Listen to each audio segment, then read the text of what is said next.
Hi viewers, welcome back to our channel. இன்னைக்கு நம்ம சேனல்ல சிக்கன் பிரியாணி எங்க ஸ்டைல்ல எப்படி பண்றதுன்றத பத்தி தான் காட்ட போறோம். கண்டிப்பா வீடியோவை ஃபுல்லா பாருங்க, ஸ்கிப் பண்ணாம பாருங்க. ரொம்ப சிம்பிளான ரெசிபி, ரொம்ப டேஸ்டா இருக்கும். கண்டிப்பா இதை மறக்காம நீங்களும் ட்ரை பண்ணி பாருங்க.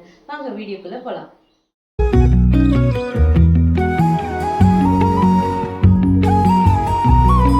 பிரியாணி செய்யறதுக்கு தேவையான வெங்காயம், தக்காளி, புதினா, கொத்தமல்லி, பட்டை, கிராம்பு, ஸ்டார், பிரியாணி இலை, ஏலக்காய் எல்லாமே ரெடியாக எடுத்து வச்சுருக்கோம்.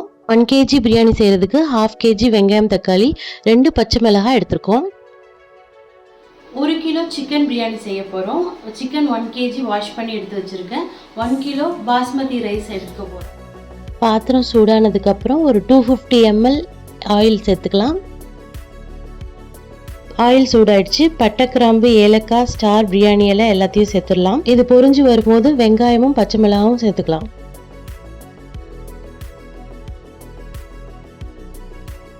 எல்லாத்தையும் சேர்த்துட்டு வெங்காயம் நல்லா ப்ரௌனிஷாக வர வரைக்கும் வதக்கிக்கிட்டே இருக்கலாம்.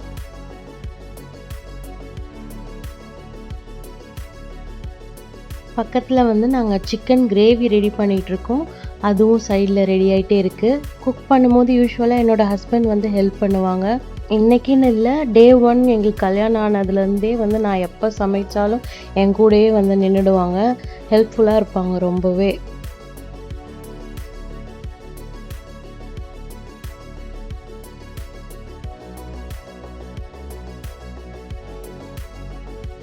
ஆனியன் நல்லா ப்ரௌனிஷ் கலரில் வந்துருச்சு. இந்த நேரத்தில் ஒரு 1.5 ஸ்பூன் அளவு தனி மிளகாத்தூள் இதில் ஆட் பண்ணிக்கலாம். அடுப்பை சிம்மில் வச்சுக்கோங்க. ஆட் பண்ண மிளகாத்தூளை எண்ணெயோடு சேர்த்து கலந்து விட்டுக்கலாம். பிரியாணியில் நம்ம வேறு எந்த மசாலாவும் ஆட் பண்ண போகிறதில்ல. இந்த தனி மிளகாத்தூள் மட்டும்தான் நம்ம வந்து ஆட் பண்ணியிருக்கோம். ஃப்ளேவர்ஸ் பார்த்திங்கன்னா இஞ்சி பூண்டு பேஸ்ட்டு, வெங்காயம், தக்காளி, இதுதான் நம்ம பிரியாணிக்கு டேஸ்ட் கொடுக்க போகுது. இப்போ நம்ம ஒரு கைப்பிடி அளவு புதினா, கொத்தமல்லி ஆட் பண்ணிக்கலாம். சிம்மிலேயே இருக்கட்டும் அடுப்பு. இதையும் போட்டுட்டு நம்ம கலந்து விட்டுக்கலாம் நல்லா.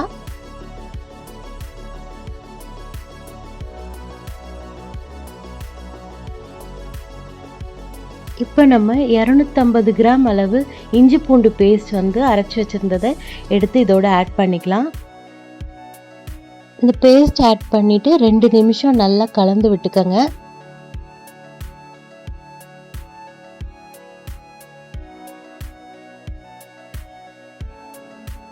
இப்போ நம்ம தக்காளியை ஆட் பண்ணிக்க போகிறோம். இதில்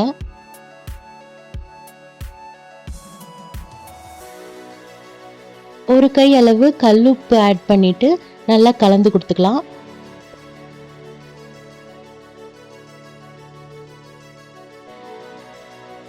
தக்காளி நல்லா வெந்து வர்றதுக்கு 1 டம்ளர் அளவு நான் தண்ணி ஊற்றுறேன். அரிசி அளந்த டம்ளர் அளவே நான் வந்து 1 டம்ளர் ஊற்றிக்கிறேன்.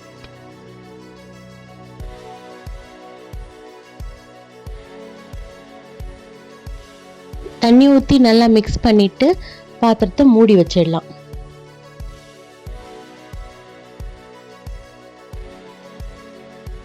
ஒரு 5 மினிட்ஸ் கழித்து பார்க்கும்போது தக்காளி இந்த மாதிரி நல்லா மசிஞ்சு நல்ல ஃப்ளேவர்ஃபுல்லாக வந்திருக்கும். இந்த ஸ்டேஜில் நம்ம வந்து சிக்கனை ஆட் பண்ணிக்கலாம்.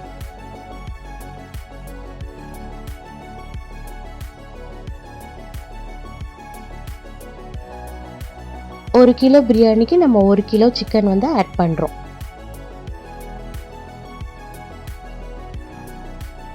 சிக்கனை ஆட் பண்ணிவிட்டு நல்லா மசாலாவோடு நம்ம மிக்ஸ் பண்ணி விட்டுடலாம்.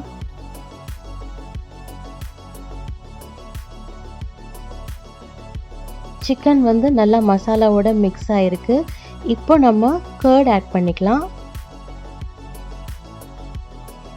2லேருந்து ஒரு 3 ஸ்பூன் அளவு கர்ட் நம்ம ஆட் பண்ணிக்கிட்டோம். இது எல்லாமே ஆட் பண்ணிவிட்டு நல்லா மிக்ஸ் பண்ணி விட்டுடலாம்.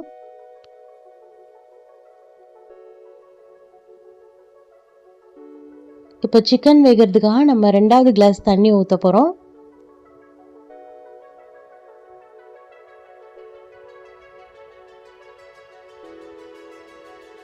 நல்லா மிக்ஸ் பண்ணி விட்டுட்டு சிக்கன் ஒரு 30 to 40% அளவுக்கு குக் ஆகிற வரைக்கும் ஹை ஃப்ளேமில் வச்சு நம்ம குக் பண்ண போகிறோம். ஒரு 10 மினிட்ஸ் கழித்து நம்ம ஓப்பன் பண்ணி பார்க்கலாம். 10 மினிட்ஸ் கழித்து இப்போ நம்ம அரிசி ஆட் பண்ணிக்கலாம். 4 கிளாஸ் அரிசியை எடுத்து நம்ம வாஷ் பண்ணி 4 கிளாஸ் தண்ணி ஊற்றி வச்சுருக்கோம். ஏற்கனவே நம்ம 2 கிளாஸ் தண்ணி ஆட் பண்ணியிருக்கோம். ஸோ டோட்டலாக 1க்கு 1.5 அளவு வச்சு 6 கிளாஸ் தண்ணி அளவு நம்ம ஊற்றிக்கலாம்.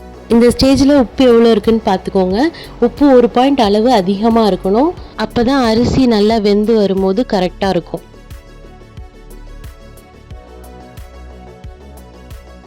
ஹை ஃப்ளேம் வச்சு க்ளோஸ் பண்ணி வச்சுக்கலாம். 10 மினிட்ஸ் கழிச்சு ஓப்பன் பண்ணி பார்க்கும்போது தண்ணிலாம் கொஞ்சம் வற்றி இந்த மாதிரி வரும். இந்த மாதிரி ஸ்டேஜில் தம் போட்டுக்கலாம். தம் வைக்கிறதுக்கு பிரியாணி பாத்திரத்துக்கு கீழே தோசைக்கல் வச்சுக்கோங்க.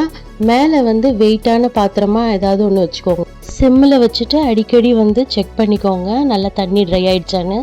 தண்ணிலாம் இப்போ ட்ரை ஆயிடுச்சு. இப்போ அடுப்பு ஆஃப் பண்ணிவிட்டு நம்ம ஒரு கிளறிக்கலாம்.